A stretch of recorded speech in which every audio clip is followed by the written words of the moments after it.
નમસ્કાર વિદ્યાર્થી મિત્રો, આપણે આગળ ધોરણ 7માં યુનિટ 2 પૂર્ણ કર્યું. બરાબર. આજે આપણે પહેલો પ્રોસ લઈએ. આપણે પોએમ પણ બાકી છે. બરાબર. તો પહેલા આ પ્રોસ ચલાવી લો. બરાબર. પછી બંને પોએમ એક સાથે લઈ લઈશું. બંને ઇઝી છે અને સહેલી છે, એટલે આવડી જશે. બરાબર. આજે આપણે પહેલો પ્રોસ લઈ લઈએ. ચાલો. પ્રોસ એટલે થાય ગદ્ય, એટલે કે પાઠ પ્રકારનું. સ્ટોરી આપી છે એક ધ ગંગા. પહેલો પ્રોસ કયો છે? ધ ગંગા, એટલે કે ગંગા નદી વિશે વાત કરવામાં આવી છે કે કેવી રીતે ગંગા નદી એ પૃથ્વી ઉપર આવી, તેનું કારણ શું હતું કે ગંગા નદી પૃથ્વી ઉપર આવી. બરાબર. આજે આપણે એ જોઈશું. Reverse are the lifeline of mankind. Reverse are the lifeline of mankind, એટલે કે નદીઓ એ માનવ જીવન માટેની જીવાદોરી છે. નદીઓ એ માનવ જીવન માટે એક જીવાદોરી સમાન છે. There are many great reverse in our country India, એટલે કે આપણા દેશ ભારતમાં ઘણી બધી મહાન નદીઓ આવેલી છે. The Ganga is the most important and the greatest river among them. અને આ બધી નદીઓમાંથી જે ગંગા નદી છે તે સૌથી મહત્વની અને સૌથી મહાન નદી કહેવાય છે. The Ganga is 2480 kilometres long. Ganga જે ગંગા નદી છે તે 2480 કિલોમીટર સુધી લાંબી છે. The source of the Ganga is in the Himalayan mountains, એટલે કે ગંગા નદીનો જે સ્ત્રોત છે તે ક્યાંથી આવે છે? હિમાલયના પર્વતોમાંથી આવે છે. It comes down through the hills and flows into the bay of Bengal.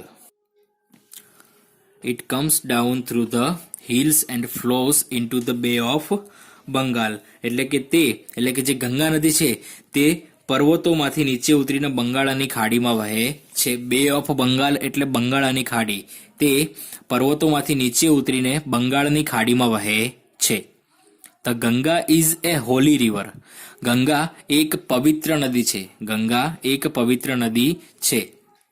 There are many stories of how the river Ganga કેમ ડાઉન ટુ ધ અર્થ, કે જે ગંગા નદી છે, બરાબર, તે પૃથ્વી પર કેવી રીતે આવી તેની માટે ઘણી બધી વાર્તાઓ છે. ઘણી અલગ અલગ વાર્તાઓ પ્રચલિત છે. Would you like to know one of them?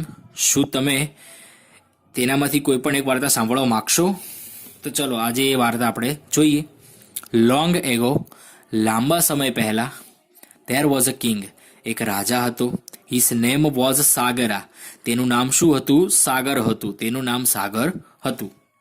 He head a beautiful horse, તેની પાસે એક ખૂબ જ સુંદર ઘોડો હતો.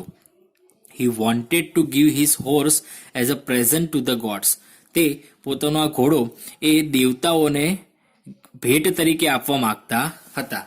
તે જે આ ઘોડો હતો તેને દેવતાઓને એક ભેટ સ્વરૂપે આપવા માંગતા હતા. વન ડે, એક દિવસ, અ થીફ ટુક અવે ધ હોર્સ, એક દિવસ ચોર આવીને તે જે ઘોડો હતો તે લઈ ગયો. ટુક અવે એટલે ચોરી લીધું. The king was very unhappy, રાજા ખૂબ જ ઉદાસ થયો. He sent all his sons to search for it, તેણે પોતાના બધા જ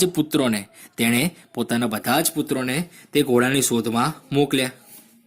but he asked one of his sons named Bhagirath to stay with him, પરંતુ તેણે પોતાના બધા જ પુત્રોમાંથી એક પુત્ર જેનું નામ ભગીરથ હતું તેને પોતાની સાથે રહેવા કહ્યું. બધા પુત્રોને મોકલી દીધા, પરંતુ તેમાંથી જે એક પુત્ર હતો તેનો ભગીરથ નામનો, તેને તેની પાસે રાખ્યો. Sagara's sons searched the horse all over the land, સાગરના જ બધા જ પુત્રોએ, જેમાં રાજા સાગર હતો તેના બધા જ પુત્રોએ આખી પૃથ્વી ઉપર તે ઘોડાને શોધ્યો. But they could not find it anywhere, પરંતુ તેઓને પૃથ્વી ઉપર ક્યાંય પણ આ ઘોડો મળ્યો નહીં.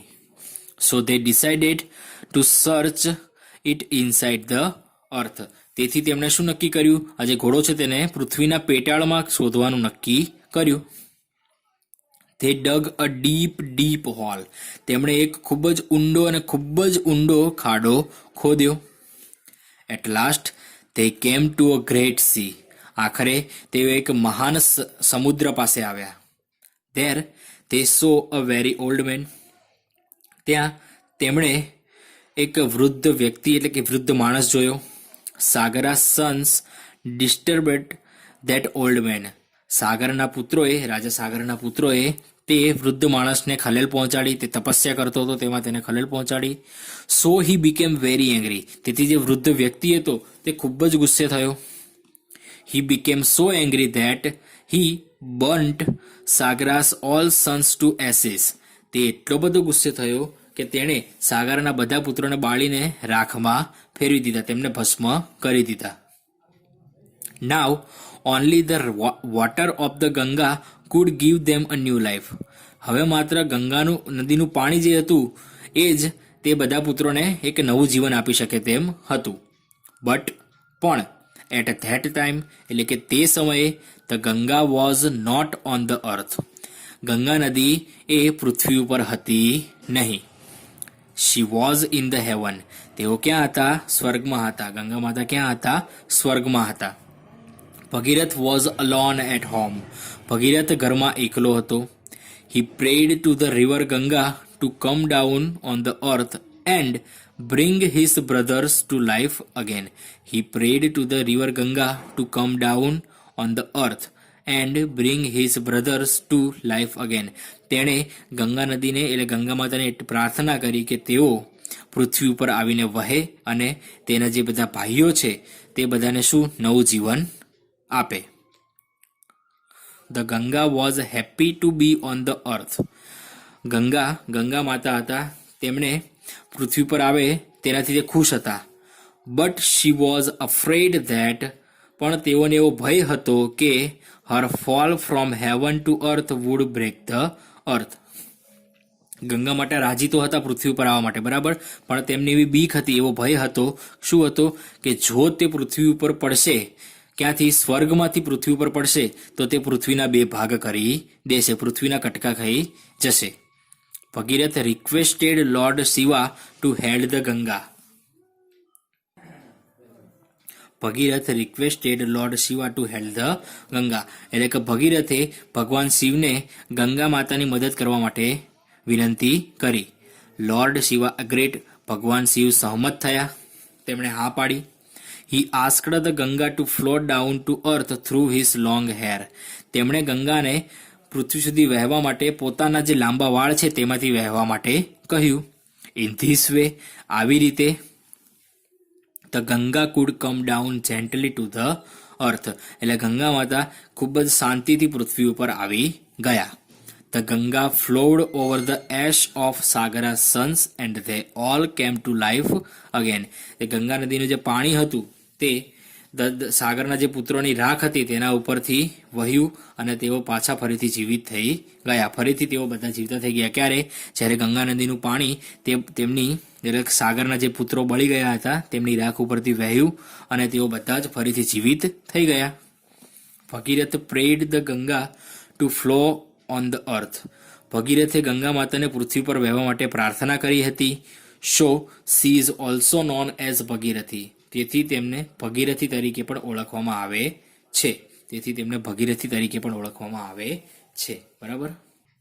ચલો હવે આપણે તેના વિકલ્પો જોઈએ. બરાબર, ચાલો.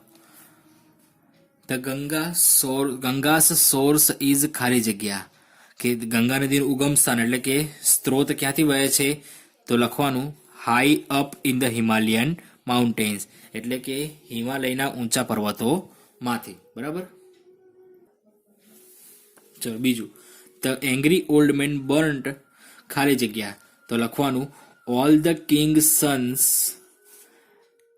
એક્સેપ્ટ ભગીરથા, એક્સેપ્ટ એટલે ના વગર, ના સિવાય. બરાબર, તે જે ગુસ્સાવાળો માણસ હતો તેણે બધા જ રાજાના પુત્રને બાળી નાખ્યા હતા, પરંતુ ભગીરથને બાળ્યો હતો નહીં, કારણ કે ભગીરથ તેમની સાથે હતો નહીં. ત્રીજું, કિંગ સાગરા સેન્ટ ખાલી જગ્યા to look for his horse, તો ઓલ હિઝ સન્સ, શું લખવાનું? All his sons except Bhagiratha, Bhagirath સિવાય પોતાના બધા જ પુત્રોને તેમણે મોકલ્યા હતા. At the end of the story, the Ganga was a river only on the earth, ક્યાં? માત્ર પૃથ્વી પર વહેતી નદી હતી. પાંચમું, give another name of the river Ganga, તો બીજું નામ તેમનું શું હતું? ભગીરથ, કારણ કે ભગીરથે તેને પ્રાર્થના કરી હતી નદી પૃથ્વી પર વહેવા, તેથી તેને બીજું નામ શું પાડવામાં આવ્યું? Option C, the Bhagirathi. શું પાડવામાં આવ્યું? Option C, the Bhagirathi. બરાબર. હવે આગળના વિડીયોમાં આપણે તેના સવાલ જવાબ સ્વાધ્યાય પોથીમાંથી જોઈશું. બરાબર. ચલો.